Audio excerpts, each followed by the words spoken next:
tardes, señoras, señores. En nombre de Nueva Economía Forum, les doy una vez más la bienvenida a la Tribuna Andalucía del Forum Europa, que organiza con la colaboración y el patrocinio de Atlantic Cooper. Hoy tenemos el placer de acoger la intervención del Coordinador General de Izquierda Unida de Andalucía, don Antonio Maillo Cañadas, quien será presentado por el ex defensor del pueblo andaluz, don José Chamizo. La tribuna es suya.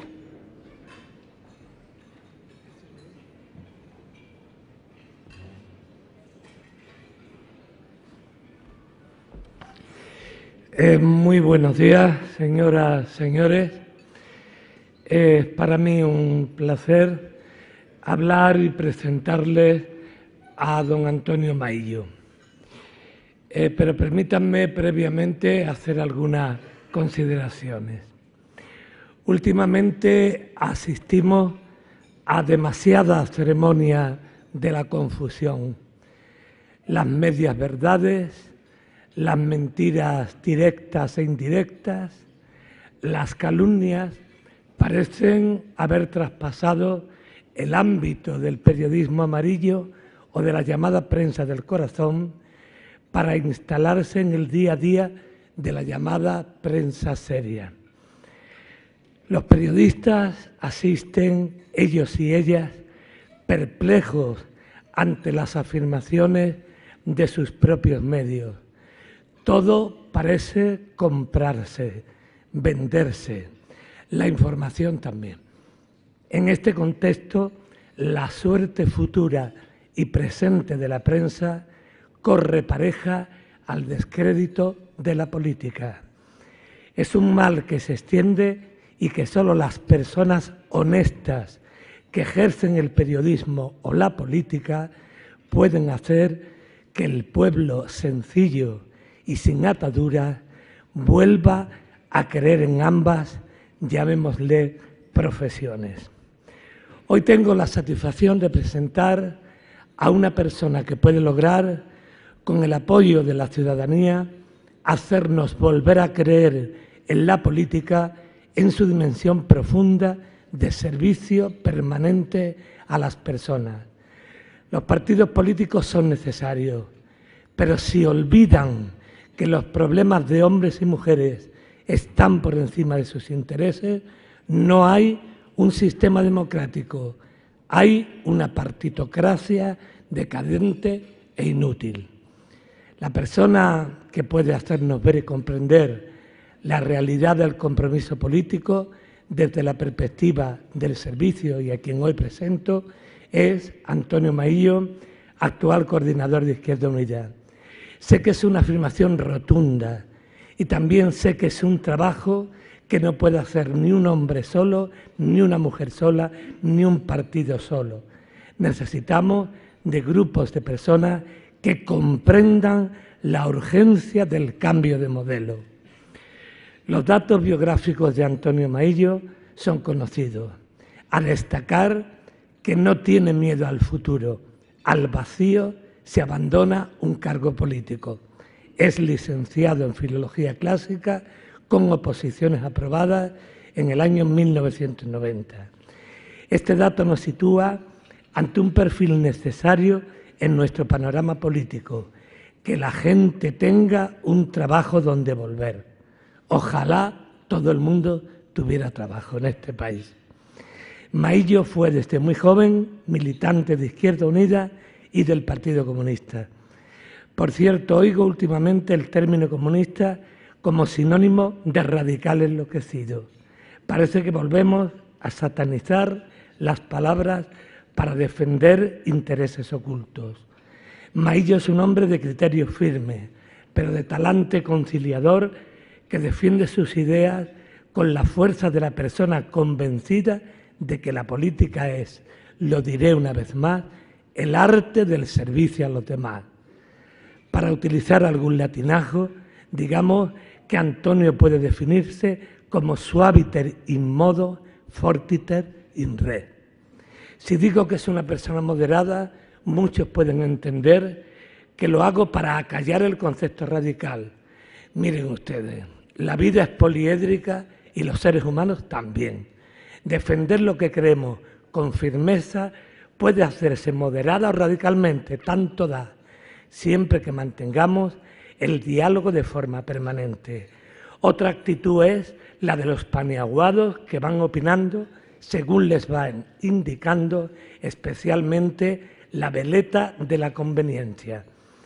Antonio Maillo, como humanista formado, como persona culta y educada, sabe que el valor más grande de un servidor público debe ser la humildad, esa virtud que nos permite oír el dolor de la gente, hacerlo nuestro y actuar para mitigarlo, sabiendo que los protagonistas de la historia son los hombres y mujeres de Andalucía y no cada uno de nosotros personal o particularmente.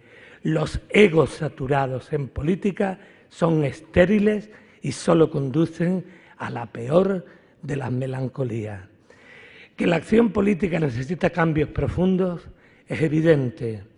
Que no podemos continuar con un sistema democrático donde la opinión de la gente no cuenta es una urgencia. Que necesitamos nuevos rostros, nuevas voces que articulen reformas muy profundas es ya una emergencia social. Que la suerte de los desfavorecidos depende de nosotros y nosotras es evidente, pero restablecer de nuevo el ámbito de los derechos sociales tiene que ser una conquista común en la que ciudadanos, ciudadanas, periodistas y políticos caminemos juntos por encima de cualquier diferencia. El respeto a la dignidad humana es la única bandera que hoy debe aglutinarnos. Querido Antonio, deseo que no te cambien las reglas ocultas del mal llamado poder político, que tu fuerza y tu obsesión sean servir a los demás hasta la extenuación. Gracias por tu trabajo.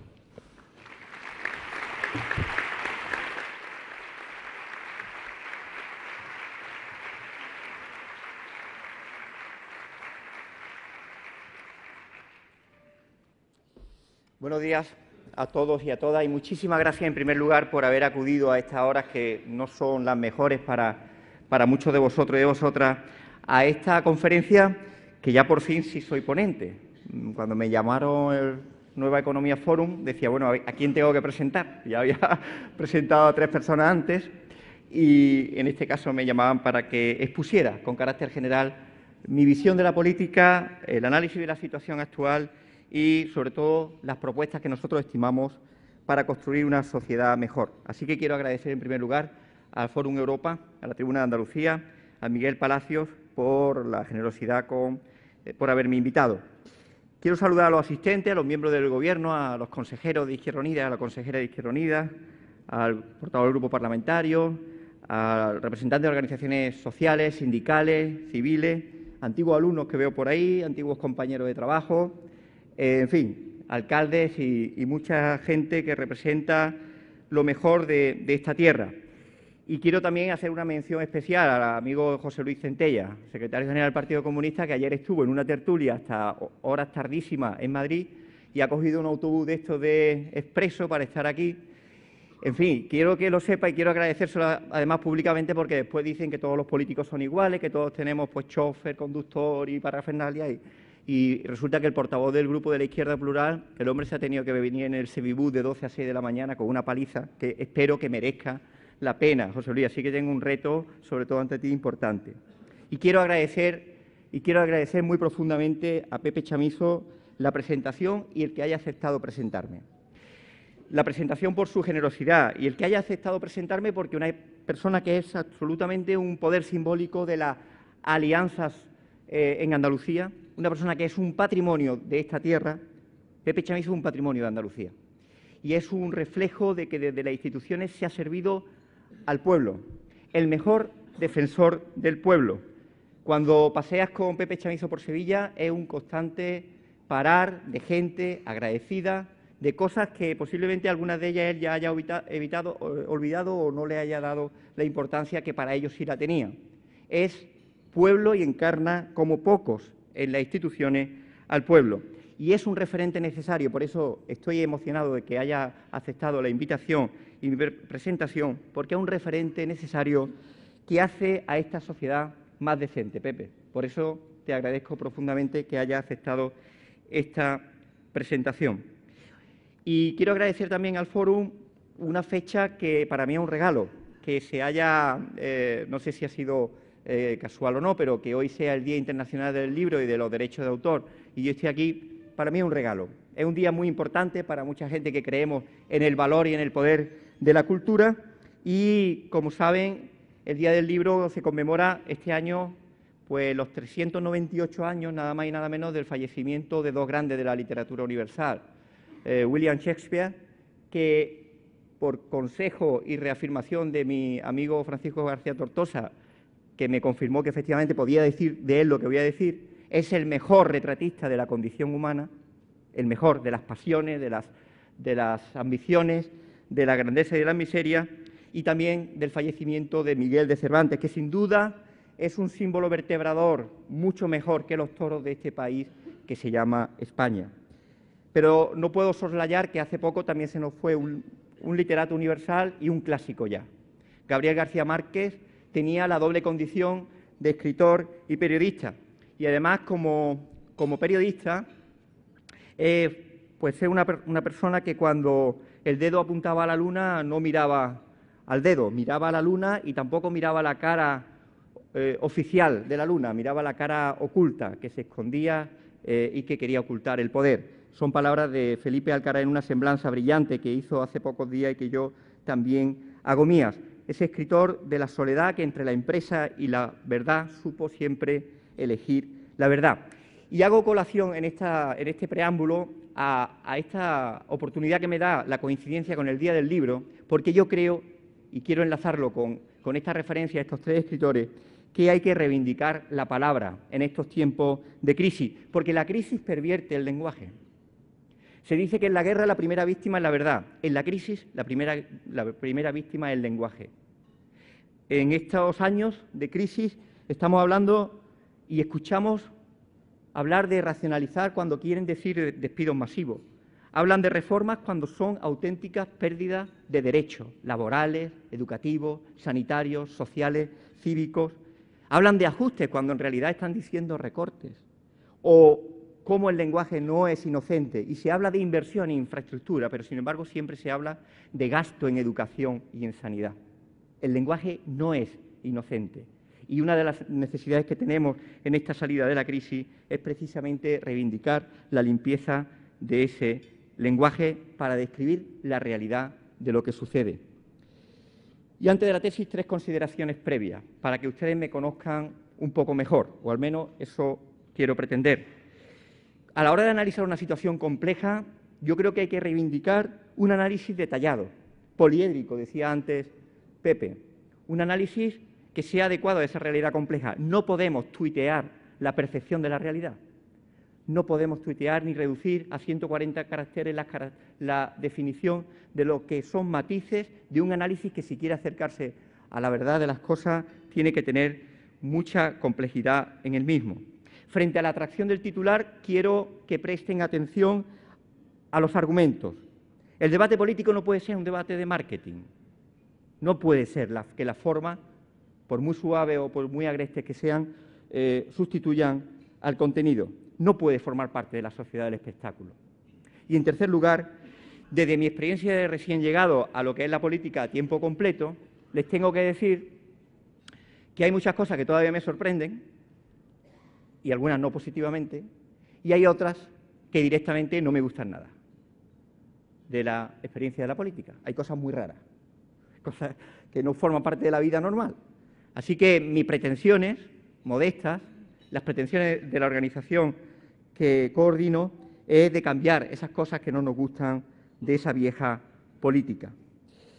Bien, nosotros somos una fuerza que en estos días, a raíz de un conflicto que había surgido en el Gobierno, abordaba en una entrevista de radio haciendo referencia a un modo de comportamiento en el que nos podemos guiar por las virtudes cardinales de la antigüedad clásica. Decían que la mejor forma de la gestión política en la Grecia antigua se conducía por 4 virtudes: la justicia, la prudencia, la templanza y la fortaleza. La justicia porque es la base de todo. Izquierda Unida es un proyecto que apuesta por la justicia social. Queremos cambiar esta sociedad. Y el origen de ese cambio es tener claro que nuestro objetivo, nuestra finalidad es la justicia social, es lo que nos mueve, es lo que mueve y alimenta las otras virtudes, que es la prudencia entendida no como una contención de lo que piensas, sino la prudencia entendida como un proceso en el que cada paso que das sepas que es irreversible. La templanza que es necesaria ante el conflicto. Frente al carácter impulsivo que pueda dejarse llevar los acontecimientos políticos, hay que mantener la templanza. Porque la templanza en el conflicto es la que te va a determinar la mejor solución para la resolución del mismo. Y esa templanza también da mucha fortaleza. La fortaleza de la convicción. Nos guiamos por la ética de la convicción, la ética de los principios. Cuando estamos ante un conflicto, lo que pensamos no es cómo resolver el conflicto, sobre todo para mantenernos en el poder. ¿Para qué? Cuando queremos resolver un conflicto, asumimos la templanza para saber que de ese conflicto tenemos que salir fuertes desde la convicción política, de que estamos en los sitios por unos principios determinados y para cambiar las cosas. Y esa fortaleza que nos da la ética de la convicción, es la que nos hace que Izquierda Unida, y quiero entrar en materia, la definamos, y tenemos claro que así es, como un proyecto de mayorías. Izquierda Unida es un proyecto de mayorías, ya lo es. Ya lo es porque hace una política orientada a la mayoría social. Queremos serlo también en traducción electoral, aspirar a hegemonía social y política, pero somos un proyecto con voluntad de mayoría porque nos dedicamos, ofrecemos nuestra política, nuestra acción política a la mayoría social. Nosotros no nos conformamos con una fuerza cómoda del 10% o del 12%. Nosotros aspiramos a ir acumulando fuerzas, uniendo proyectos, alianzas, para ser cada vez más hegemónicos. Y Izquierda Unida no es una fuerza que esté en el Gobierno de manera neutral, lo reconocemos, no somos neutrales. No estamos en el Gobierno para ser exquisitos o equidistantes, no hemos entrado en el Gobierno para eso. Hemos entrado en el Gobierno para no ser neutrales en favor de la educación pública. No somos neutrales. Descubrimos nuestras cartas claramente. Nosotros apostamos por la educación pública como un espacio de encuentro social, como un espacio no solo de igualdad de oportunidades, sino también de igualdad de derechos. Nosotros no somos neutrales con respecto a la sanidad pública y universal. Y tenemos que seguir defendiéndola porque es uno de los grandes logros de esta sociedad. Ni somos neutrales en las alianzas con los tejidos productivos. Tenemos claro quiénes crean empleo en términos cuantitativos y cualitativos en Andalucía. Las pymes, la economía social, los autónomos. No somos neutrales. No somos neutrales ante la política de becas. Y apoyamos una política de becas que compensen las restricciones y los recortes del ministro Wert y del Gobierno del PP. No somos neutrales ante la vivienda. No somos neutrales ante la vivienda y nos ponemos en posición de defensa de los desahuciados, de los que no tienen dónde dormir. No somos neutrales en política de vivienda. Por eso somos muy rigurosos con la ley, porque como somos prudentes, damos los pasos para no dar ninguna marcha atrás. Y cuando hablamos de que no somos neutrales, hacemos una ley de la función social de la vivienda que el Partido Popular recurre. No solo recurre, pide que se paralice mientras dicte sentencia del Tribunal Constitucional.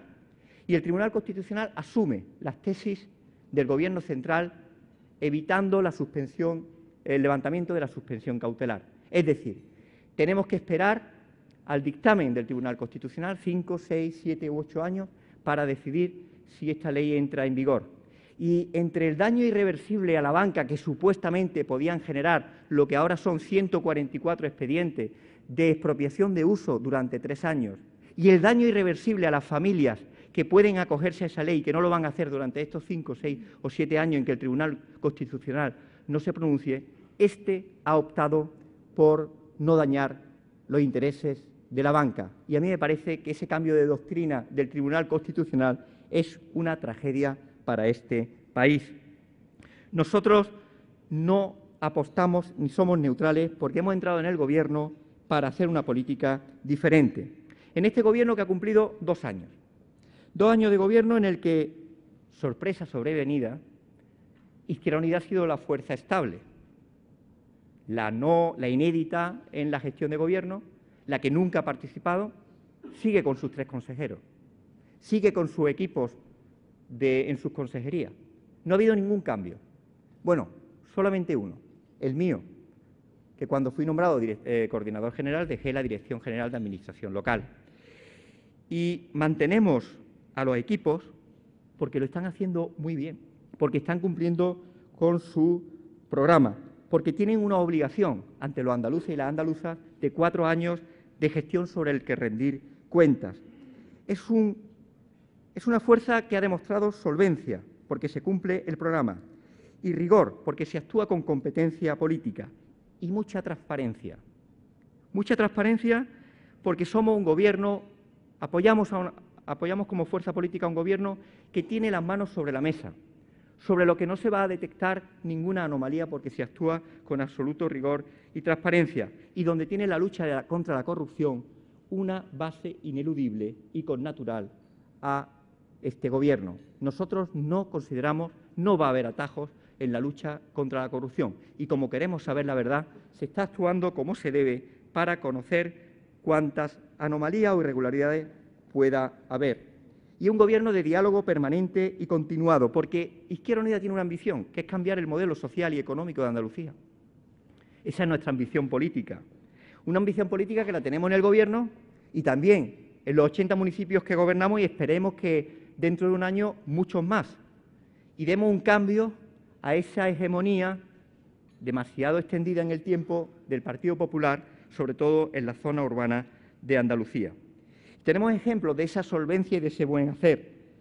En la Consejería de Turismo y Comercio, en Andalucía, el modelo de horario comercial andaluz es un modelo que da libertad al pequeño y mediano comercio, a la superficie de menos de 300 metros cuadrados, y sin embargo fija horario a las grandes superficies, totalmente diferente a lo que ocurre en otras comunidades. O en fomento de vivienda, la Consejería del sí se puede. Claro que se pueden hacer las cosas de otra forma. Política de vivienda, puesta a disposición en alquileres asequibles de 600 viviendas que estaban sin ocupar. A ver si hace el alcalde Zoido eso mismo, ya que le hemos dicho que hay 528 viviendas vacías, que las ponga al servicio. Hay 334 familias en Sevilla con necesidades urgentes de vivienda. Le ofrecemos el ejemplo, que vaya a escuchar a la consejera y le explique cómo lo ha hecho. Es la limpieza de EPSA, la racionalización, no despidiendo a la gente que necesitamos, sino a altos directivos que no eran necesarios. Y medidas de profunda sensibilidad social para aquellas personas que no tienen capacidad económica en este momento de pagar el alquiler en el parque público de vivienda a través de trabajos de reparación que compensen esos alquileres o a través de fraccionamiento. Con una movilidad que sustituya la obra faraónica por la movilidad en favor de la gente. La culminación de la obra de metro de Granada y de Málaga, la del tranvía de la Bahía de Cádiz. Creemos que es una demostración palpable de cómo se pueden hacer las cosas de otra manera. O la Consejería de la Ciudadanía, la consejería que por fin va a cerrar una herida que en países como Alemania tienen resuelta y aquí parece que todavía no queremos resolver. La ley de la memoria democrática es la ley de la verdad, la justicia y la reparación, es la ley del cierre de heridas y es la ley de la justicia para los que defendieron la democracia en otros tiempos históricos más complicados que los nuestros. La Consejería del apoyo a los ayuntamientos, la Consejería de la defensa del consumidor.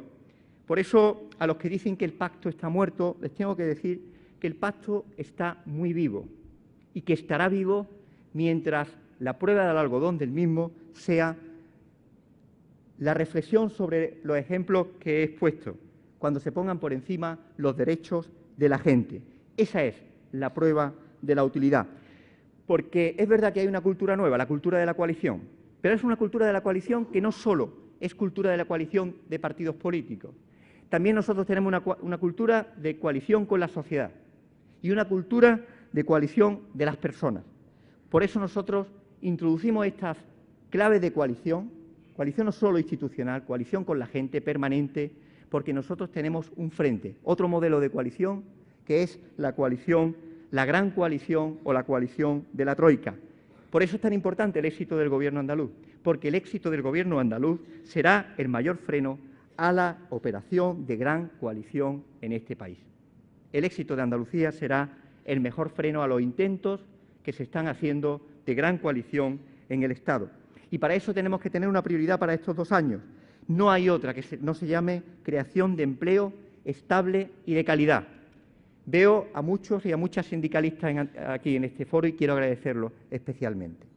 Quiero que me escuchéis bien porque queremos hacer una alianza con vosotros en esa defensa de empleo estable y de calidad. No vale cualquier empleo aprovechándose de la crisis y hacer de esta una apuesta estratégica. Y para ello es clave la reindustrialización. Lo veníamos diciendo y lo seguimos diciendo. Nosotros no podemos permitirnos una industria en Andalucía del 9%. En un mapa hecho por un compañero como Desiderio sobre la proporción entre tasa de desempleo y porcentaje del PIB de industria, en las comunidades autónomas hay una línea absolutamente recta, con 2 excepciones, que es Baleares y Madrid, por diferentes razones, por el peso profundo de los servicios, en la que a menor industria, a menor porcentaje del PIB de la industria, mayor porcentaje de paro. Absolutamente en proporción directa. Por tanto, hablar de industria, hablar de más resistencia ante la crisis y a la necesidad de aspirar a un 20% del Producto Interior Bruto. Izquierda Unida apuesta por un Estado fuerte. Somos una organización que queremos un Estado fuerte porque es el que defiende a los que nada tienen. Y para que haya un Estado fuerte tiene que haber una política de ingresos que los fortalezca.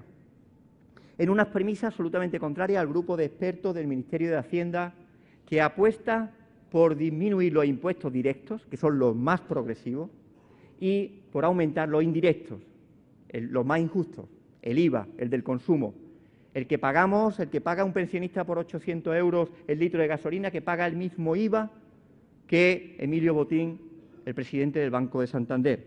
Nosotros queremos lo contrario.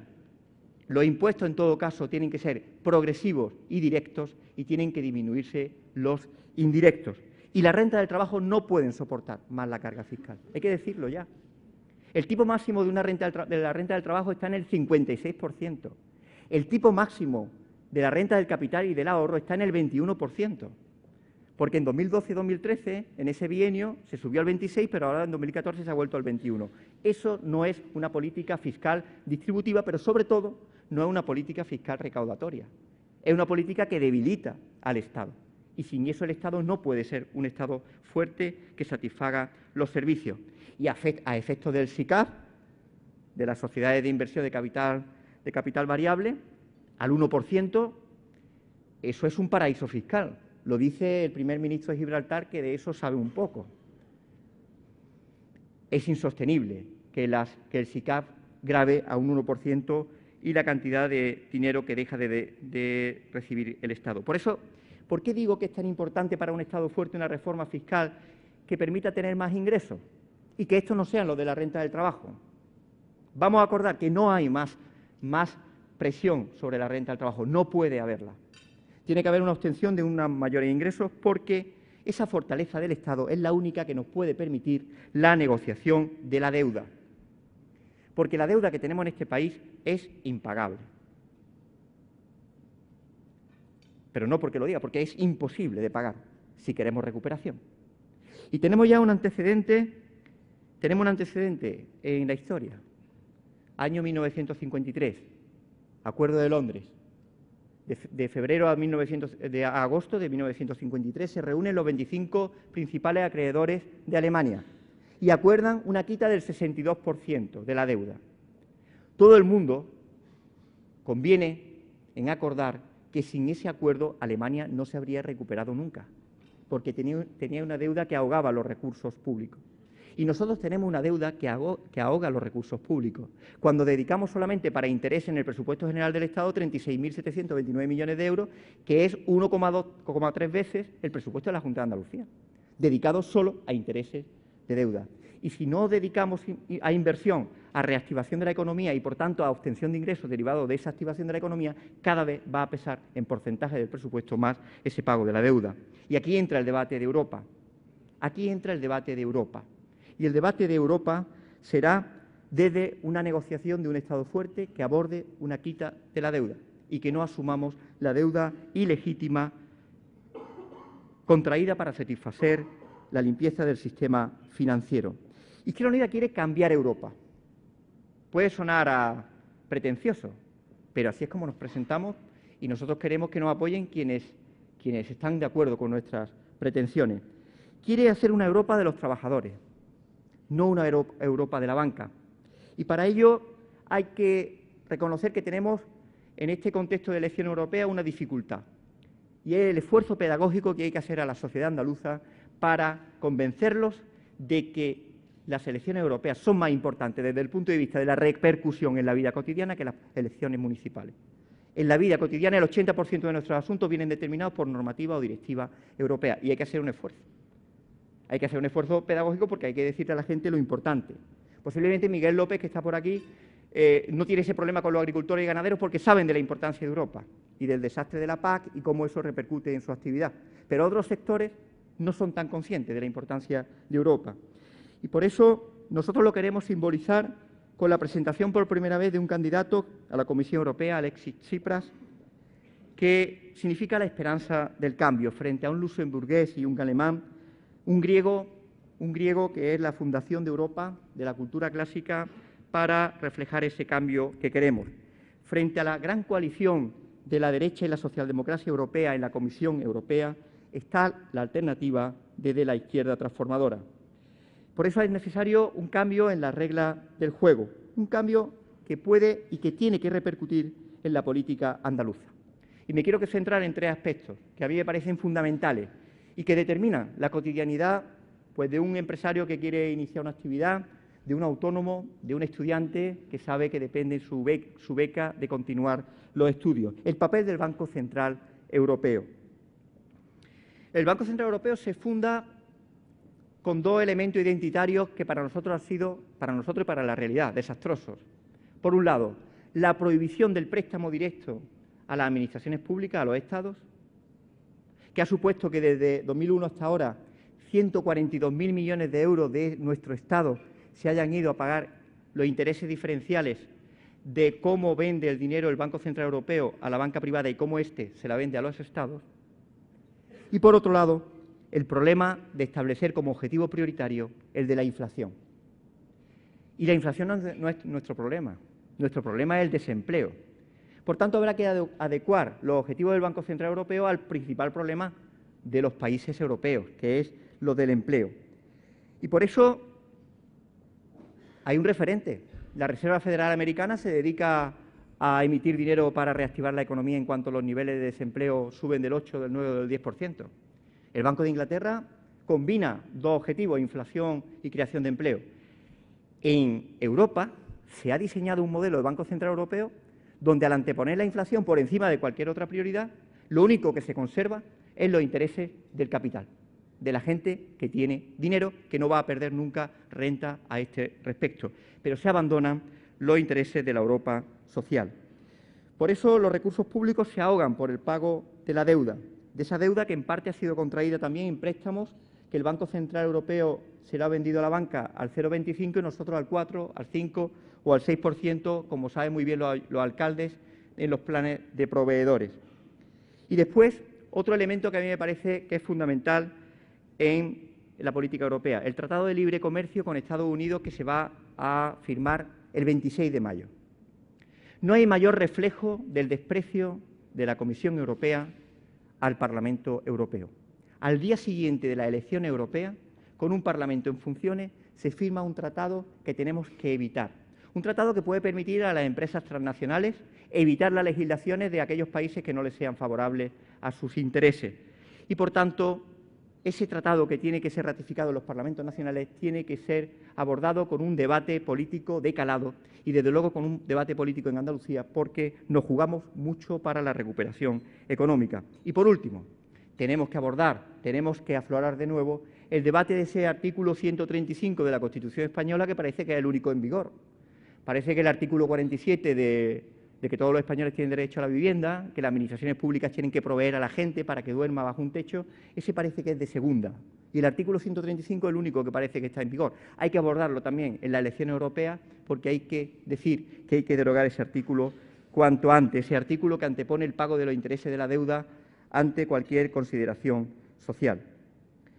Porque nosotros queremos defender los derechos de la ciudadanía, los derechos laborales, los de servicios, los civiles, el derecho al aborto, el derecho a la orientación sexual, el derecho a decidir sobre su propio cuerpo, en un marco político que va a influir en el modelo económico de Andalucía. Y tenemos que hacerlo con políticas diferentes, pero como decía Cortázar con respecto a la literatura, también de forma diferente.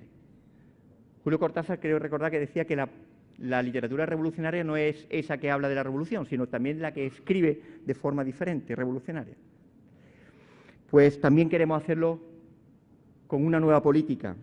Y también tenemos que tener cuidado con las palabras, porque me recordaba Alberto Garzón esta semana que también se habló mucho de la nueva economía y era la economía vinculada a los .com y ya sabemos cómo acabó. Y todo lo llamamos nuevo y quizás lo que posiblemente habría que reivindicar es la política en su sentido más noble, en el sentido clásico, el zoon politicón, el animal político que somos todos, en el que lo político es lo público. Lo político es lo público y la política es lo que gestiona no ya lo público, sino también la vida. Hace 35 años, los que hemos pasado de los 40 podemos contarlo más o menos, había una tensión en este país, en la llamada transición, entre la preponderancia del poder civil sobre el poder militar, que entonces era bastante preponderante, y ganó el poder civil. En estos tiempos, en 2014, hay un debate sobre la preponderancia del poder político necesario sobre el poder económico y financiero, porque ahora mismo no solo no está claro, sino que están ganando los del poder político y financiero. Y en ese sentido hay una mala noticia para Andalucía. El que Deóleo se haya hecho pues a cargo de un fondo de inversión inglés, que no tiene ningún arraigo en Andalucía, y creo que el arraigo es importante para la vinculación emocional con el tejido productivo, es una mala noticia que nos sitúa mal a la hora de recuperar algo tan fundamental en nuestra comunidad, que es fortalecer que no solo seamos tierra de producción, sino también de distribución y, por tanto, el valor añadido de los productos se quede en nuestra tierra. Por eso, cuando hablamos de la crisis, la pregunta no es cuándo salimos de la crisis, la pregunta es quién sale de la crisis. ¿Quién sale de la crisis? Por eso queremos reivindicar, lo decía Chamizo en la presentación y se lo agradezco porque hemos coincidido, la política que piensa en las personas. La política que no crea redes clientelares ni prácticas corruptas. La política que antepone la ética de los principios sobre la del poder por el poder. La que entiende que lo que afecta a todos nos ocupa. La que arbitra la función temporal de responsabilidades políticas frente a la profesionalización. La que pone a la ciudadanía en el eje protagónico de la vida política. La que ve en los jóvenes toda una expectativa de oportunidad y de crecimiento y no solo una política paternalista, sino una política en la que los jóvenes, que son los que van a gestionar el futuro, también seáis los que entréis a gestionar la salida de la crisis. Una política al servicio de la gente, que haga coherente la teoría y la convicción con la práctica, la que destierre tanto cinismo en la política actual. Hay demasiado cinismo y yo reivindico que hay que desterrarlo de la nueva política. Una política que tiene que ser representativa y participativa. Por eso, 30 años después de Convocatoria por Andalucía, ese proyecto en el que Felipe está aquí, que entonces era secretario general del Partido Comunista de Andalucía y lo lideró con Julio Anguita, tenemos que emplazar a un nuevo compromiso con esta tierra. En un proyecto que es heredero también del ideario de Blas Infante, padre de la patria andaluza, y sobre la que hemos pedido a través de José Manuel Mariscal, nuestro senador en Madrid, que se anule la multa cínica, profundamente cínica, cruel, que se le impuso a su familia en el año 39, cuando ya había sido asesinado 3 años antes. Tenemos que emplazarnos a que la política de igualdad sea el eje vertebrador de todas las políticas, que el fortalecimiento del sector público sea una definición del modelo andaluz, que la universidad juegue, Antonio, que te veo por ahí, el rector de la Universidad de Sevilla, juegue un papel fundamental en la contribución de las estrategias para ese nuevo modelo económico, que la juventud, como digo, sea un sujeto de clase, que se adueñe y que sea protagonista del diseño del futuro que a ellos les pertenece. Abogamos desde Izquierda Unida por un gran bloque político y social, que abra un proceso constituyente de construcción de más democracia frente al bipartidismo. Entonces Andalucía, como hace 30 años quisimos que fuera y queremos que siga siendo, una base del nuevo modelo de Estado, de una España federal, republicana, solidaria, una Andalucía que también sea la base de un nuevo modelo económico. Y a eso nos dedicamos a construir, desde una activación de la economía que tenga solo como prioridad la creación de empleo. Hay hitos de movilización. El 28 de febrero, en esa gran coalición con la gente, movilizamos y sacamos a la gente para reivindicar en el Día de Andalucía una política diferente. El 22 de marzo en Madrid. El 1 de mayo, que estaremos también con los sindicatos de clase. Como siempre hemos estado, Carmen, Paco, siempre hemos estado y siempre vamos a seguir siendo y acompañándoos a los sindicatos y a los sindicalistas de clase. Y quiero terminar con un homenaje a la gente corriente. A la gente corriente. A los casi 2 millones de alumnos que asisten todos los días a un centro educativo en Andalucía, con un esfuerzo, madrugando, a través de líneas de transporte, a los padres y madres que cuidan y velan por la educación de sus hijos, que es clave para la formación y para el futuro, a los autónomos que están empeñados en seguir haciendo crecer su empleo, a los médicos, a los sanitarios que hacen un esfuerzo impresionante con las dificultades laborales objetivas que están teniendo en estos momentos, a los trabajadores de la dependencia, a las investigadoras que anónimamente están buscando el descubrimiento que nos hagan una sociedad con mucho mayor bienestar, a las jóvenes y los jóvenes exiliados que tienen que volver a esta tierra para que den lo que se les ha dado a través de la formación, a los agricultores y los ganaderos cuidando las cosechas, a la labor fundamental de los sindicalistas de base en sus trabajos, en su empleo, defendiendo como nunca y más necesariamente que nunca los derechos de los trabajadores cada vez más pisoteados. También quiero hacerle un homenaje a esos sindicalistas muchas veces injustamente maltratados, esos sindicalistas de base que están en el Tajo defendiendo los derechos laborales ante tanta discriminación. Porque ellos, la gente anónima, son los que hacen país. Ellos son los que van a tirar para adelante desde Andalucía.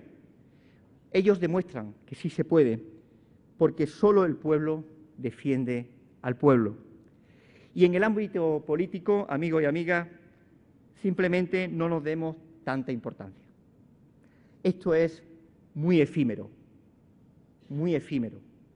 pero lo que no es efímero es la lucha por un mundo mejor, que es algo permanente y producto del esfuerzo colectivo. Muchas gracias.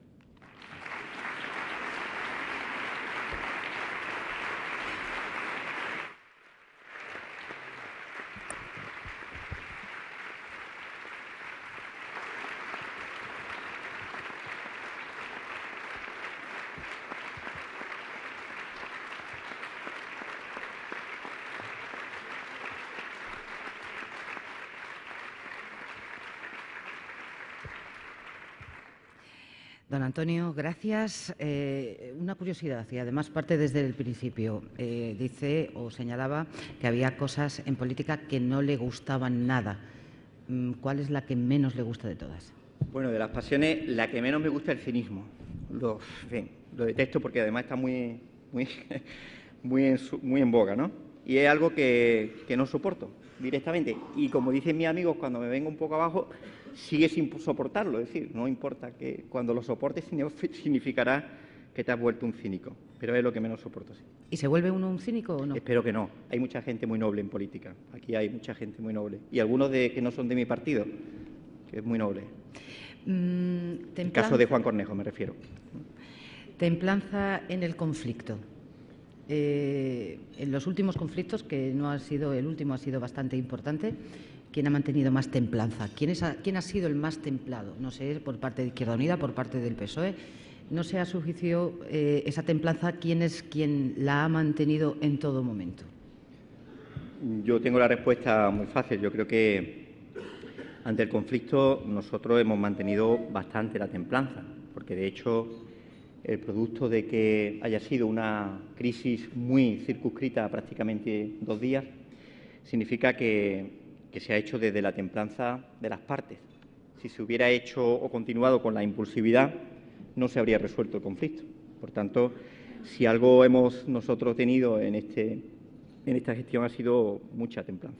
Consideramos que había una actuación de la Consejería de Fomento y Vivienda impecable desde el punto de vista legal, no me voy a extender mucho, producto de un mandato judicial, con un realojo transitorio, que no era adjudicación de vivienda y, por tanto, no había competencia con nadie, y como eso se estaba haciendo de forma impecable, pues así se ha mantenido y así se ha resuelto.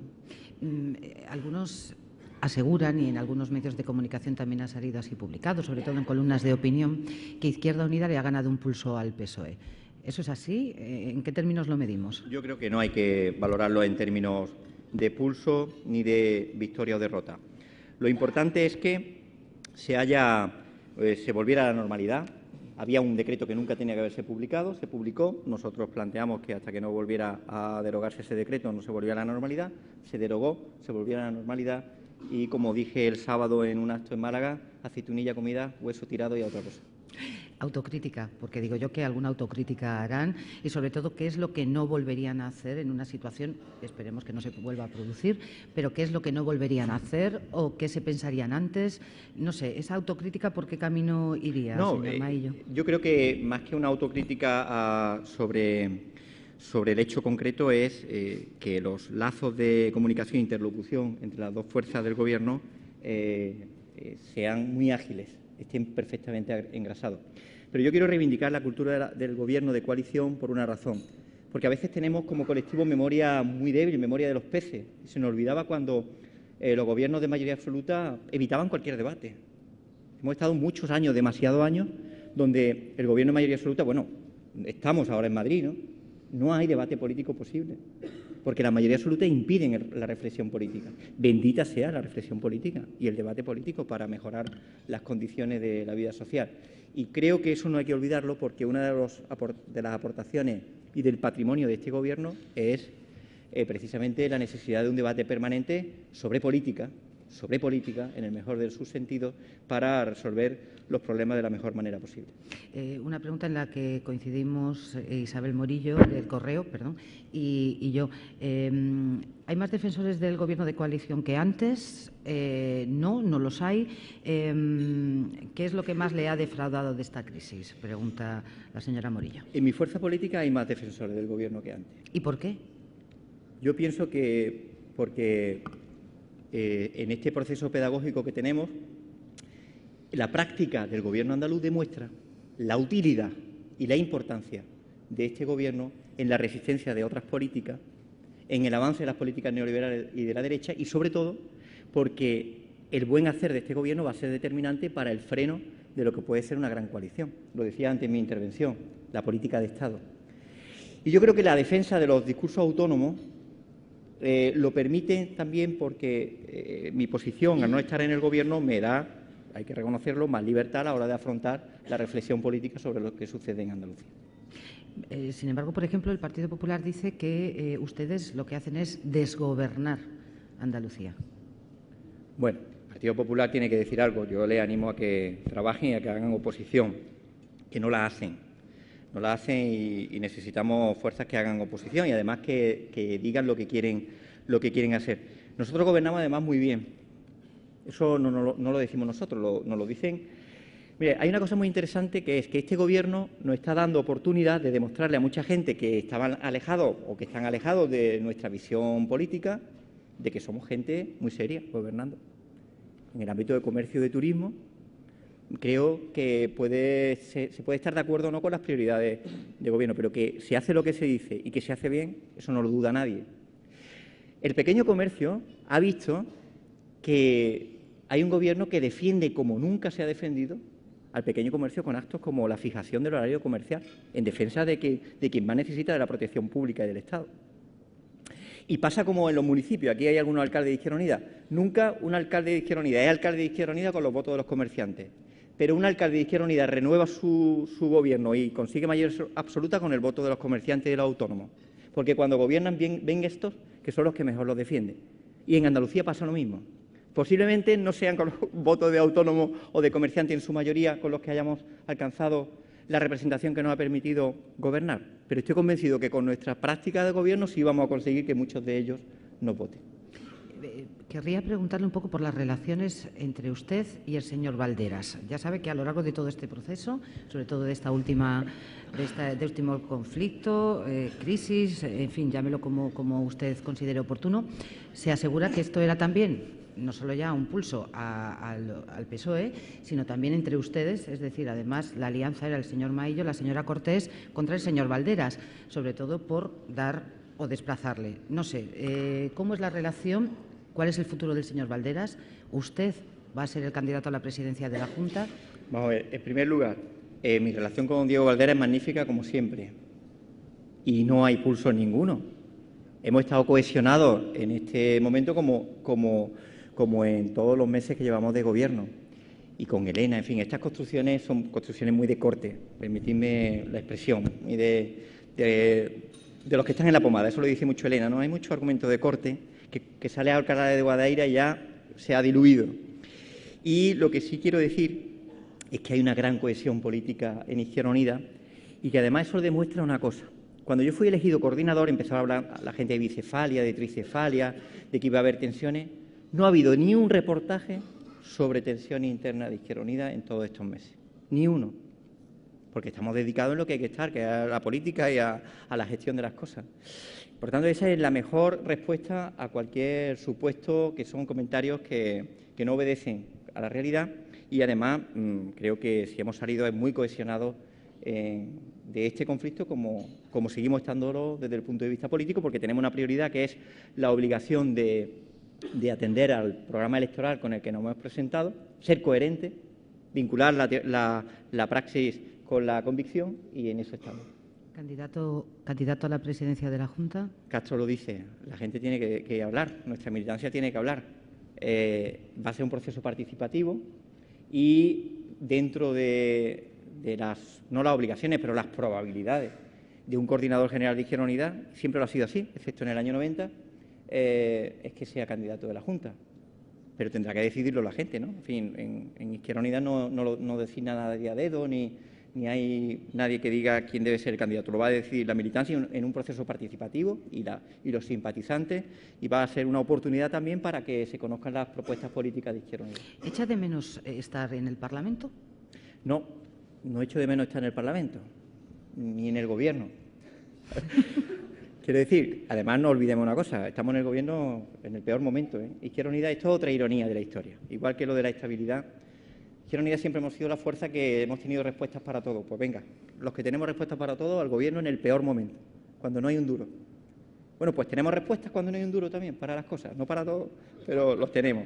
No echo de menos por una razón, porque si usted se da cuenta, somos una fuerza política modesta desde el punto de vista cuantitativo. Creemos que somos muy consistentes desde el punto de vista ideológico y cualitativo. Y el que nos dediquemos todo un conjunto de compañeros y compañeras a la organización hace que haya mayor sostén y mayor fuerza en una organización que está gobernando por primera vez y que, por tanto, necesita ese sostén de la organización para atender a los problemas que surgen cuando se está gobernando. Pregunta José Enrique Monrosí, de La Sexta, ¿qué opinión le merece la figura de Susana Díaz? Bueno, Susana Díaz es la secretaria general del PSOE, no sé si ustedes lo saben, presidenta de la Junta de Andalucía y una persona que representa un cambio generacional en su partido, ¿no? Como yo posiblemente lo haya representado en el mío, aunque yo sea un poco mayor que ella, eso le va a gustar seguramente. Y después, pues estamos gobernando conjuntamente, yo creo que ella está a la altura de lo que tiene que ser un buen gobernante y en algunos aspectos que no compartimos también se los decimos. Tenemos que tener una relación de mucha lealtad, mucha responsabilidad, sobre todo en terminar los 4 años de legislatura. Hay que terminar los 4 años de legislatura porque hay que dar rendición de cuenta a la sociedad andaluza de lo que dijimos que íbamos a hacer y lo que hemos hecho cuando pasen esos 4 años. Y, pues nada, a partir de ahí, desde la reflexión y la autonomía de cada organización política, una relación que tiene que ser correcta, cordial, responsable y necesaria. Decía el señor Mariscal que está por allí, le he visto con anterioridad, que esperemos, decía, que los momentos de tensión que hemos vivido sirvan, como en las parejas bien avenidas, para reforzar el Gobierno. ¿Cree que se ha reforzado el Gobierno, que no se ha reforzado? ¿Andan con pies de plomo, no andan con pies de plomo? No sé hasta qué punto ha cambiado la relación que había entre PSOE e Izquierda Unida a raíz de esa diferencia que han mantenido. Se ha reforzado el Gobierno. Se ha reforzado el Gobierno. Porque las experiencias también sirven para aprender. Y somos dos fuerzas que tenemos diferencias, eso no lo oculta nadie, además no lo debemos ocultar, y que dentro de esas diferencias sí tenemos un compromiso de gobierno conjunto. Y se ha reforzado porque también nos tiene que enseñar a lo que decía antes, la necesidad de reforzar los canales de comunicación, desde la defensa cada uno de las propuestas que considere. ¿El Comité de Enlace PSOE Izquierda Unida cuándo se reúne? Ahora, hoy nos reunimos. ¿Y por ejemplo, con buen ánimo? Con ¿no? ánimo, ¿Qué es lo sí. primero que van a poner encima de la mesa?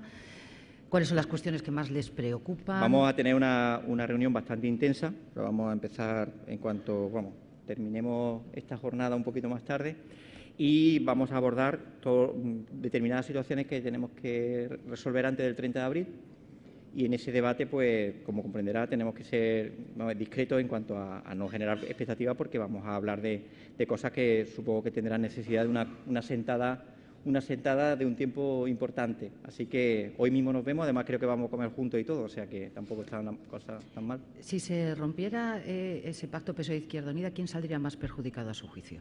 Yo creo que no se va a romper, por tanto no entro a valorar la situación. Yo lo que siempre recuerdo es el efecto Mas, ¿no? Artur Mas, y el que adelanta, yo creo que siempre el que adelanta o rompa sin justificar paga los platos. Bien, pues vamos, porque tenemos muchísimos temas. Vamos en concreto, por cierto, un adelanto electoral, no sé, ¿lo descarta, no lo descarta? ¿Le gustaría, no le gustaría? Si tuviera que poner una fecha, ¿qué fecha pondría usted? No sé a quién beneficiaría más, si a ustedes o al PSOE. Yo descarto el adelanto electoral y creo que tenemos que agotar la legislatura.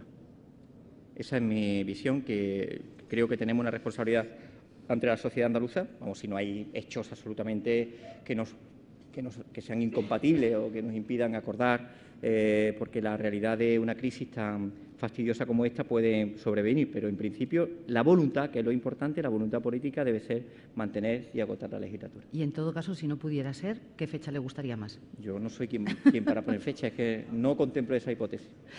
Bien, Manos Limpias ha anunciado que va a denunciar a la señora Cortés por prevaricación en el tema de la Corrala.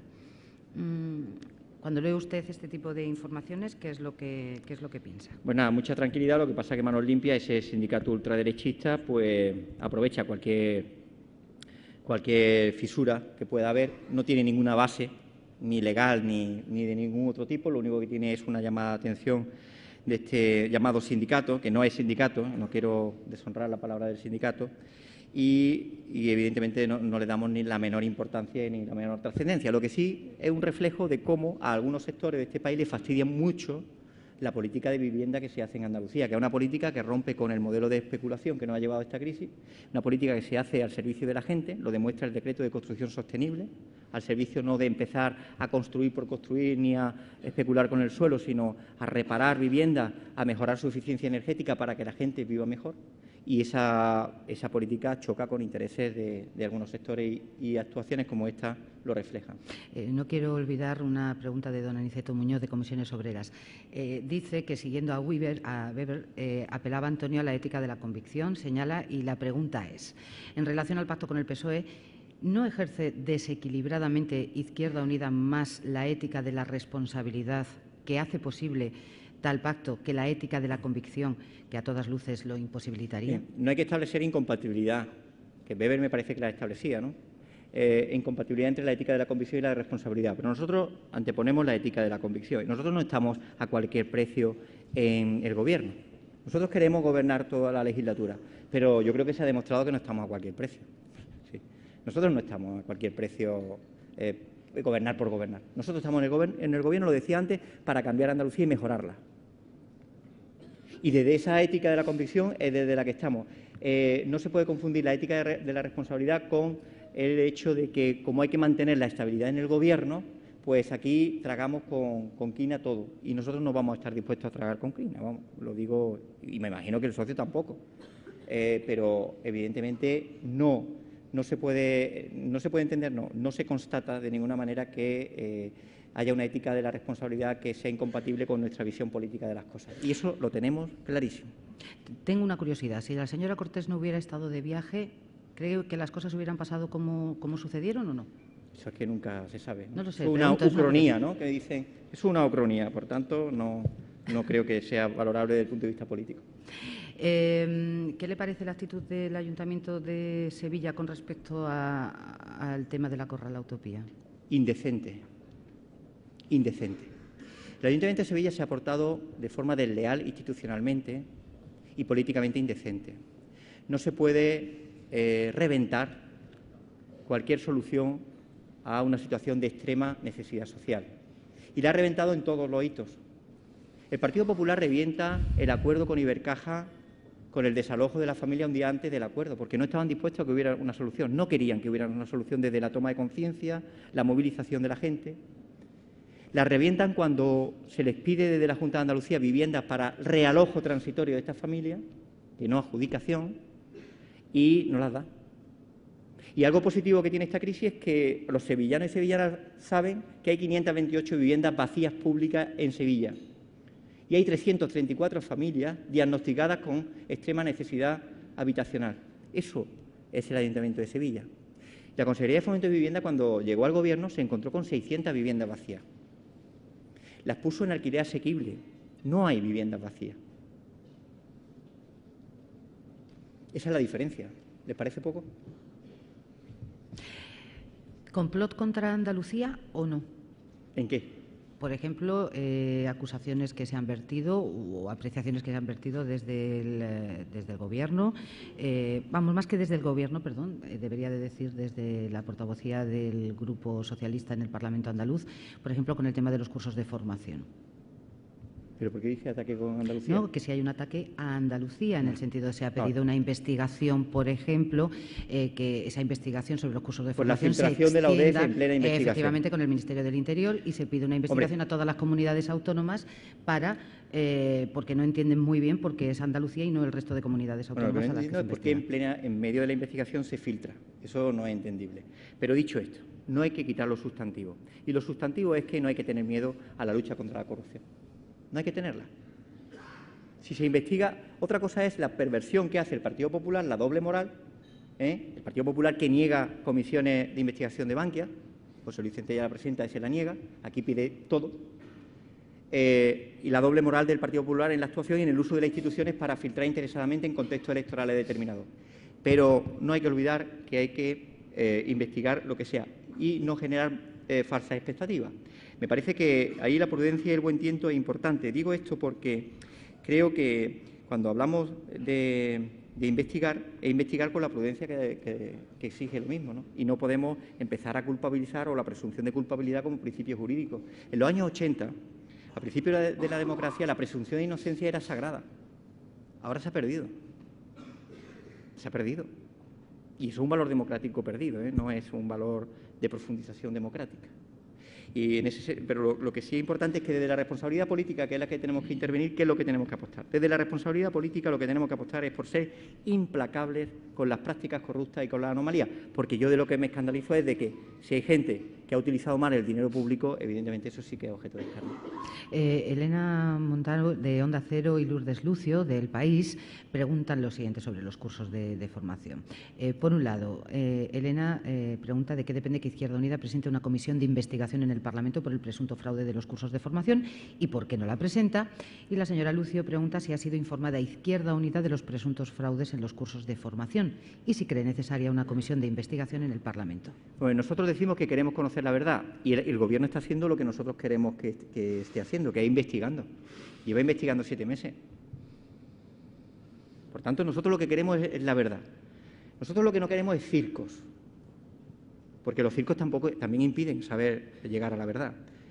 Y queremos, primero, el Gobierno está haciendo lo que tiene que hacer desde nuestro punto de vista, que es investigando internamente y con todo contraste y transparencia, y en función de las conclusiones que se saquen se adoptarán. ¿Por qué? Porque una comisión de investigación tiene que tener un fin, que es que al final de la misma se sepa más que se sabía al principio y tengamos insuficiencias en la investigación que haga el Gobierno para abordar o justificar esa comisión de investigación. Por tanto, nunca descartamos nada, pero el Gobierno es que está actuando muy bien en este aspecto, porque mientras actúe con investigación hasta el final de todos esos programas, que son programas de otro Gobierno, por cierto, no es de este Gobierno, de este Gobierno no hay nada absolutamente que investigar. Creo que estamos en el buen camino de conocer lo que ha ocurrido. No me resisto a preguntarle qué le parece la última decisión de la Audiencia de Sevilla, que corrige una vez más a la jueza Alaya, retirando 2 imputaciones por falta de motivación a 2 exaltos cargos. Entre ellos está don Antonio Lozano y don Buenaventura Aguilera. ¿Qué opinión le merece? Pues lo que decía antes, ¿no? Que hay que ir con paso prudente, porque ahora la retirada de la imputación pues hace que 2 personas que, bueno, una de ellas, porque la otra sí había dimitido por razones personales previamente, se fue del Gobierno porque estaba imputada. Por tanto, habrá que decir, hay un proceso y unos tiempos judiciales que no pueden estar permanentemente condicionando los tiempos políticos. Es verdad que no debe haber imputados en los Gobiernos, según sobre qué asuntos, porque si imputan a la consejera Cortés por este asunto, desde luego es más motivo para que siga en el Gobierno, digo por lo de las manos limpias y los ultraderechistas de ahí, ¿no? Pero hay que ser ponderados con el hecho de los procedimientos judiciales, que tienen que hacer su papel y la política hacer el suyo.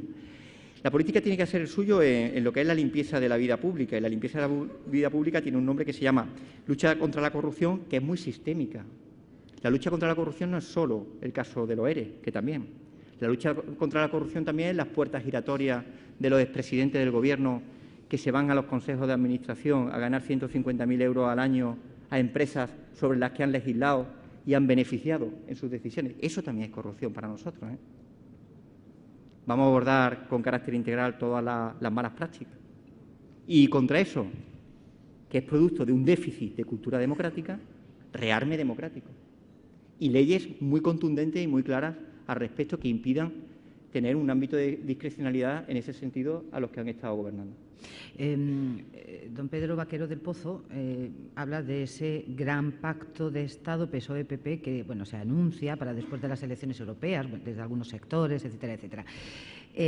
Pregunta qué papel debe jugar Izquierda Unida ante esa posibilidad, si es que existiese, y qué papel debe jugar Andalucía ante esa eventual opción política. Pues nosotros lo tenemos muy claro.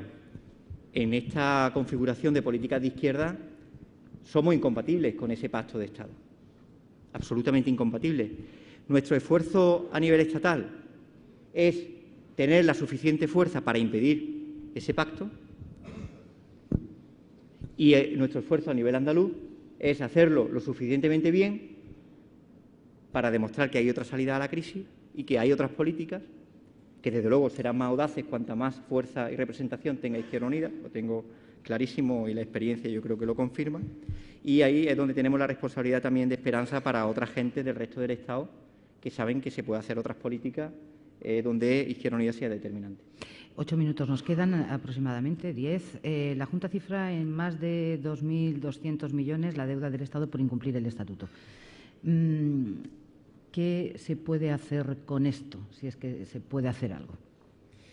El problema de la deuda es un problema político en el que el Estado, y la crisis lo ha demostrado, es un Estado centralista, demasiado centralista. Hemos vivido en una suerte de ilusión de Estado de la autonomía, donde hablamos de mucha autonomía política, pero de nula autonomía financiera. Y en los tiempos de crisis, esa nula autonomía financiera se ha evidenciado porque está condicionando la autonomía política. Digo esto porque, más allá del debate institucional, el único que nos queda es el debate de las fuerzas políticas que defendemos esa deuda, que en el momento que tengamos capacidad para gobernar en el Estado, se la demos y se la devolvamos a Andalucía. Desde ASICA, ¿considera que el sector público andaluz está correctamente dimensionado? ¿Es consciente de que las agencias públicas pues realizan trabajos en detrimento de la actividad del sector privado? Vamos a ver, el sistema público andaluz no está ni mucho menos sobredimensionado. No lo está. En sectores como sanidad y educación necesitaríamos mayor número de profesionales, posiblemente. No posiblemente, sin duda. El problema es que el Gobierno central nos ha reducido a través de reales decretos la posibilidad de contratos, sobre todo en el profesorado de secundaria. Pero el sector público andaluz lo que necesita es una reordenación, no de su dimensión, sino de su adecuación a los fines para los que fueron previstos. Y a mí me parece tan injusta la visión de un sistema público que tiene que quedarse como está, porque no es sostenible, como la de que sobra todo el mundo. En el sistema público andaluz hay agencias, hay empresas públicas que son perfectamente útiles y hay otras que son perfectamente prescindibles. Y la mayor justeza que se puede hacer con ese estudio es seguir avanzando, y nosotros queremos en adecuar cada empresa a esos fines. Habrá empresas que están más que justificadas en cuanto a su función y sus fines, y hay otras, hay fundaciones que no hay Dios quien entienda ni siquiera para qué fueran fundadas. Bueno, a lo mejor sí sabemos por qué fueron fundadas, pero que tenemos que abordar una actuación acorde. Y si no están cumpliendo sus funciones, pues evidentemente no tienen justificación para seguir. Y en mitad de eso, los matices. Abra, la empresa de fomento y vivienda. Se hace un ajuste y en lugar de hacer un ajuste lineal, se hace una detección de qué es lo que sobra en personal. ¿Sobran trabajadores? No. Sobraban directivos. Había 134 y ahora hay 35, me parece, o 41, no sé el número exacto. Se redujeron los altos directivos que no había justificación. Hay que hacer una labor de adecuación a la carta. El menú es muy fácil, pero no es justo. La empresa de turismo andaluz, una empresa que se constituye para gestionar parte de la consejería y resulta que daba a una empresa privada la redacción del plan turístico andaluz. Lo han hecho los propios trabajadores. Se ha evitado la externalización de algo que tenía que hacer la propia empresa. Eso es poner sensatez en el uso de los recursos públicos. Y un Gobierno y un Estado que tenga un servicio público fuerte y eficaz es un Estado que puede servir mejor a sus ciudadanos. Es una administración, en este caso la autonómica. Por tanto, en la reordenación del sector público tenemos que abordar ente a ente, empresa a empresa y hacer las soluciones justificadas que merezcan cada una. Y hay algunas que a lo mejor nos vamos a llevar la sorpresa de que necesite más personal porque no satisface los servicios. No voy a nombrar cuáles, pero todo el mundo puede saber a cuál me refiero. Si le hago varias preguntas sobre industria, ¿me las respondería rápido, señor Melillo? Lo intentaré. ¿Vamos a intentarlo? Venga, es que se nos va el tiempo y por eso es. Don José Joaquín García Moreno, de Brentac Química, pregunta, ¿qué papel jugaría la industria en su política económica? Ya lo he dicho, nosotros en las conversaciones que hemos tenido con los agentes económicos, empresariales, sindicales, siempre hemos abordado, nunca la hemos abandonado, la reivindicación de la reindustrialización. A nosotros nos ha parecido un error el haber asumido las políticas europeas del desierto industrial para Andalucía. Andalucía es un sector servicio importante, pero Andalucía no puede dejar de ser industrial. Y en ese sentido apostamos por un objetivo estratégico del 20% del Producto Interior Bruto, que es muy complicado porque es doblar más de lo que actualmente supone.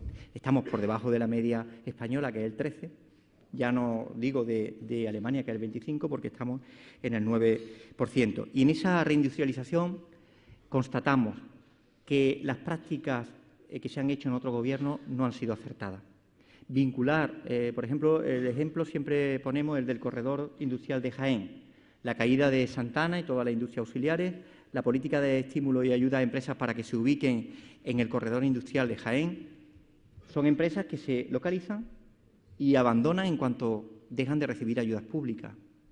Eso es pan para hoy, hambre para mañana, no es solución estratégica para la industrialización. Tenemos que vincular la industria a sectores que son fundamentales en Andalucía, y yo creo que la agroindustria forma un papel importante, la aeronáutica también, y sobre todo que tenga el concepto de arraigo en los canales de financiación. Y a esto me refiero no solo con aportaciones de banca privada que tengan compromiso con Andalucía, sino también de tejidos empresariales que tengan arraigo consolidado en esta tierra y que, por tanto, no estén a la voluntad de localización o deslocalización en función de las circunstancias económicas y de las ayudas públicas.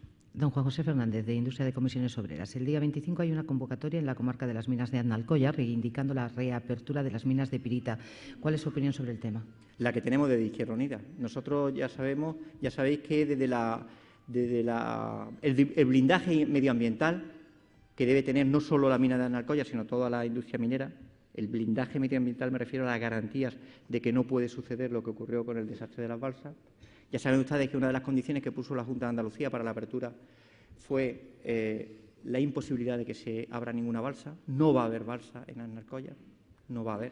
Por tanto, ese blindaje medioambiental estoy convencido que se va a desarrollar y con ese blindaje hay ahora mismo 3 proyectos en marcha y ahora el debate de cuál es el más beneficioso para la tierra, sin olvidar que en el desarrollo de la industria minera en Andalucía tenemos que aprender de los errores como de todo, igual que de la construcción. En la minería a nivel mundial está habiendo una gran especulación.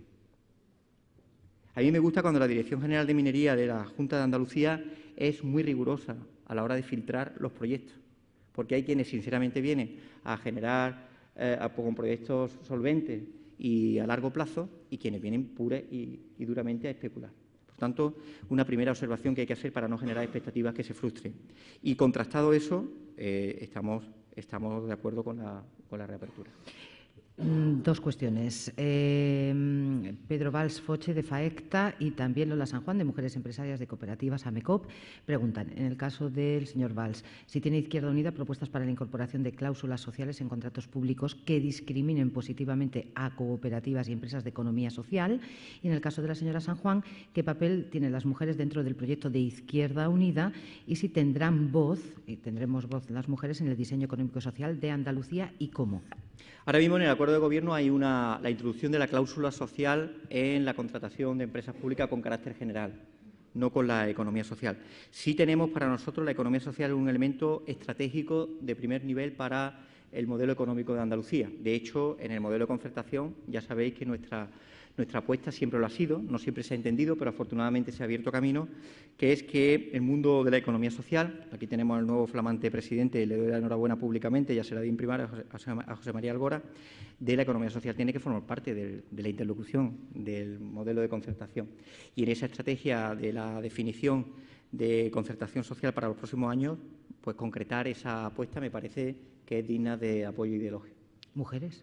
Mujeres para nosotros es un elemento absolutamente transversal en nuestra organización y, bueno, yo creo que hay que feminizar la política, además. Hay que feminizarla y no solo en clave de identidad de género, sino en valores. Y nosotros, ya lo he dicho en mi intervención, cuando hablamos del objetivo prioritario que tiene que impregnar las demás políticas, está la política de igualdad, en la que la política de mujer tiene que jugar un papel fundamental, no solo como sujeto pasivo, objeto de las políticas, sino también como sujeto activo, protagonista de las mismas. Antes de despedirnos, porque don Manuel López pregunta si sabe usted la situación de dificultad por la que pasan los parques tecnológicos. Vamos a ver, estuve en el de Granada y con Moratalla, unos parques tecnológicos vinculados a la industria sanitaria. Desconozco ahora mismo, allí no me plantearon graves problemas. Habla del de Huelva, Ajá, de Jaén, vale. en fin. Sí, el de Jaén efectivamente está teniendo serias dificultades, pero no desconozco el de Huelva porque no lo he visitado, así que lo que podré hacer es una tarea para los próximos meses, que es visitar los parques tecnológicos y empaparme de su situación. Señor Maillo, ya esta es la última pregunta. Vamos a ver. Recomiéndenos un libro, una de sus lecturas preferidas. Y no me diga ni Marx, ni me diga, por ejemplo, Gramsci. Díganos algo, no sé, en este día, bueno, una lectura que nos recomiende a todos. Pues mira, hoy digo, como falleció hace días García Márquez, vi el libro de 100 años de soledad, que fue el primer libro que yo compré con mi dinero. Con 16 añitos voy a la Feria del Libro de mi pueblo de Lucena y me costó 400 pesetas en Colección Austral, lo he visto esta mañana. 100 años de soledad, para quien no lo haya leído, creo que es una buena oportunidad ahora para su lectura. A mí me ha encantado un libro muy pequeñito que se llama 14, de Jean Echenoz, que habla sobre la Primera Guerra Mundial y que les recomiendo encarecidamente. Y en estos momentos Almudena Grandes, que es una novelista magnífica, con Las tres bodas de Manolita, me parece un buen libro, pero si alguien quiere ver con una visión estratégica y atemporal la civilización occidental, les recomiendo que lean La Ilíada. Ahí está todo. Gracias, señor Maillo, y el director general de Metalurgia. Bueno, pues vuelve tú,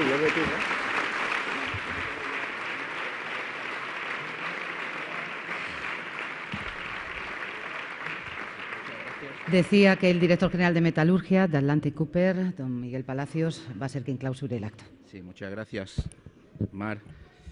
Autoridades, señoras y señores, yo, bueno, como siempre, lo que queda es cerrar el acto y, como no puede ser de otra forma, pues lo hago agradeciendo su presencia hoy con nosotros. Hoy hemos tenido la oportunidad de oír a Antonio Maillo, coordinador general de Izquierda Unida en Andalucía. Antonio, nuestro agradecimiento por haber aceptado la invitación, nuestro agradecimiento en nombre de la empresa a la que represento, Atlantic Cooper. Como saben, es una empresa de referencia en Andalucía.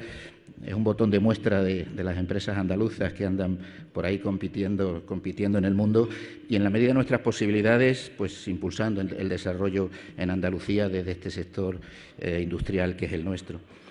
A mí te agradecemos también tus comentarios sobre la idea de reindustrialización. Me parecen impresionantes las cifras, la correlación entre contribución al PIB por parte de la industria y la tasa de desempleo. Me parece impresionante esas cifras de comparación de Alemania, incluso de las comunidades autónomas. Y bueno, ahí vamos a estar siempre impulsando eso. Yo personalmente pienso que es posible, que no hay nada que impida una reindustrialización en general de España y de Andalucía en particular. Creo además que lo necesitamos y bueno, ahí nos van a encontrar siempre trabajando con ilusión y con esfuerzo. Nada más, yo no les robo ni un minuto, simplemente pues agradecerles otra vez estar aquí esta mañana con nosotros y emplazarles para nuestros próximos desayunos cuando sea. Muchas gracias, hasta siempre. Muy bien.